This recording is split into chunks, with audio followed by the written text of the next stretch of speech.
When Where Winds Meet unfurled its banners last November, 250,000 players answered the call. Yet, by the time the winter frost set in this February, the Simons had grown heavy. 2/3 of that host had vanished.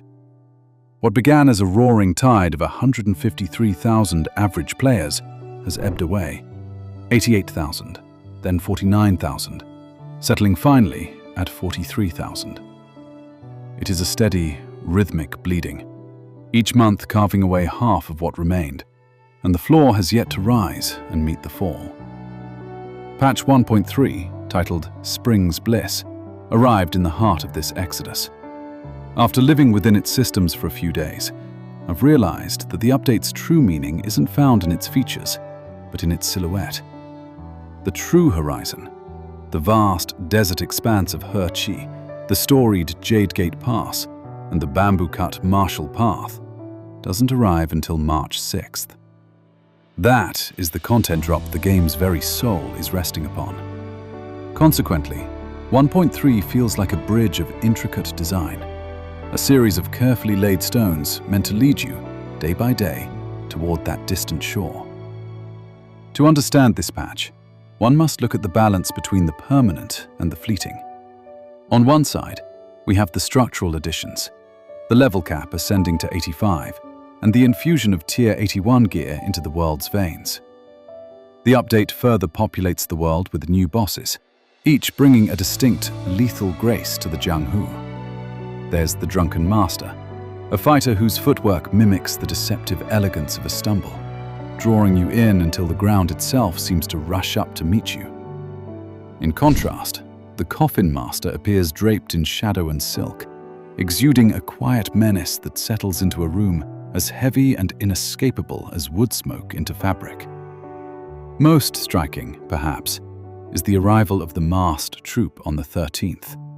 A new sect that reimagines the artistry of Chinese opera as a weaponized rhythm, where flowing sleeve work and stylized stagecraft are woven into a deadly, theatrical dance.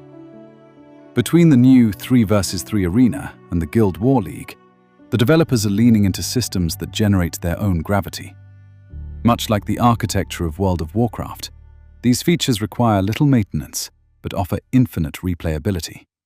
Designed to keep the engine humming while the world awaits fresh land to conquer. But the most compelling stone in this bridge is Spotlight Mode. It is a feature that feels less like a mechanic and more like an invitation. You upload a reference, a photo, a dance, a captured moment of human movement, and the game's AI breathes it into your character. It procedurally crafts the emotes, the audio, and the cinematic angles to match. It is a creative tool placed directly into the player's hands with a simple, defiant message: create. There is a fascinating cultural divide at play here. While a Chinese studio experiments with AI as a frontier for player expression, much of the Western discourse has retreated into a reflexive 2-word dismissal: AI slop. It is the familiar song of the dinosaur, a comfortable rejection of a tool that is actively reshaping the medium. To me, the studios willing to put these instruments in the hands of the players to iterate and see what new beauty emerges are the ones actually moving us forward. Everyone else is just standing still. This philosophy of AI as a creative interface, a bridge between the player and the digital world, leads us naturally to today's partner. Hacko AI is a next-gen gaming companion built on visual language models that don't just process data, they see your journey. Where Spotlight Mode translates movement into performance, Hacko AI translates your gameplay into a living conversation. It watches the frame with you, offering real-time voice chat, strategic insights, and lore deep dives without you ever having to look away from the screen. Oh no, I died. A single death doesn't overshadow such a brilliant performance. With 94, accuracy and over 10-0 healing, you were the team's true guardian. You've handled everything with such grace and skill. I'm genuinely impressed by your excellence. Click the link in the description to download Hacko AI today. I'll also be selecting a few people from the comments for a free 1-month membership, so drop a comment below if you want in. And a quick thanks to my wife for helping me test this out. Now, back to the video. When we survey the permanent haul of this update, the landscape appears modest, perhaps even sparse. The elevation of the level cap and the introduction of Tier 81 gear feel like the necessary, expected housekeeping of a living world. The bosses are a welcome challenge, certainly, but they remain standard fixtures in the genre's architecture. Of the world itself, only the masked troop stands as a genuinely new heartbeat within the Jianghu. The arena and guild wars provide a vital competitive infrastructure, yet these are systems to inhabit rather than frontiers to explore. Even the Spotlight mode, for all its technological wonder, serves a specific, creative subset of the soul. If we are being honest with ourselves, the content drought has not yet broken. What has changed, however, is that the parched earth has been covered by the vibrant silks of a festival. A thick layer of temporary celebration, events, daily rewards, and competitive seasons has been laid down to keep the community warm while we wait for the patch that truly matters. The true weight of this update rests in the temporary column. 40 free pools headline the month's offerings, yet they are granted with a deliberate, rhythmic patience. 10 arrive as an immediate greeting upon login. 10 more are scattered across 8 days in February. Another 10 are meted out through daily draws, and a final 10 must be earned through the All-as-One festival. It is a gesture of genuine generosity, yet the structure is clear. By spreading these gifts across 3 weeks of participation, the game cultivates a habit. It provides a month of small, glittering reasons to return, ensuring that by the time March 6th arrives, the path back to this world is already well worn. The festival calendar fills the remaining silence. Under the umbrella of All-as-One, the sub-events branch out like flowering boughs. There is the get-together, bringing the tactile joys of mahjong, wrestling, and handcrafted fireworks. On the 13th, the Fleeting Glance Parade winds through the streets of Qinghe, an experience exclusive to the online realm. By the 20th, the Tapestry of Harmony invites us to assist an old man named Uncle Jiang in restoring a faded portrait of his hometown.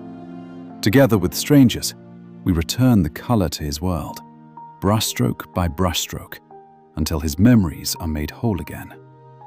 This is followed by the Voyage of Lanterns and a gold rush that concludes with the hero title of Dung King, a reminder that this game never hesitates to drape the absurd over its own elegance, like a joke told with a perfectly straight face. Perhaps most striking are the fireworks over Pearl Glow Lake, scheduled for only 2 nights. It is a bold gamble on scarcity. By restricting the spectacle to a few fleeting hours, the developers create a true sense of presence, the feeling of being part of a moment that will never repeat. When you view both columns together, the thin, permanent offerings and the lush, temporary festivities, the image that emerges is one of retention rather than expansion. This is not a patch designed to beckon the stranger or to summon back those who have drifted away. There is no new region yet, no marquee story beat to headline a homecoming. Instead, it is a month designed to anchor those who are already here, keeping them tethered through a rhythm of rewards and celebrations until Hershey arrives to truly move the needle. We must, however, keep the numbers in perspective. While the 72% decline on Steam appears dramatic, a daily peak of 60,000 players on a single platform remains, by any reasonable measure, a triumph. The drop feels steep, only because the heights of the launch were so dizzying. The floor the game is settling toward is higher than what most MMOs ever hope to reach. I am not watching from the sidelines, hoping for failure. I am rooting for this world. The decline deserves an honest dialogue, but so does the context.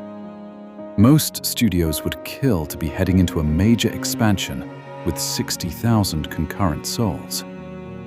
What we are witnessing may be the birth of a long-term model.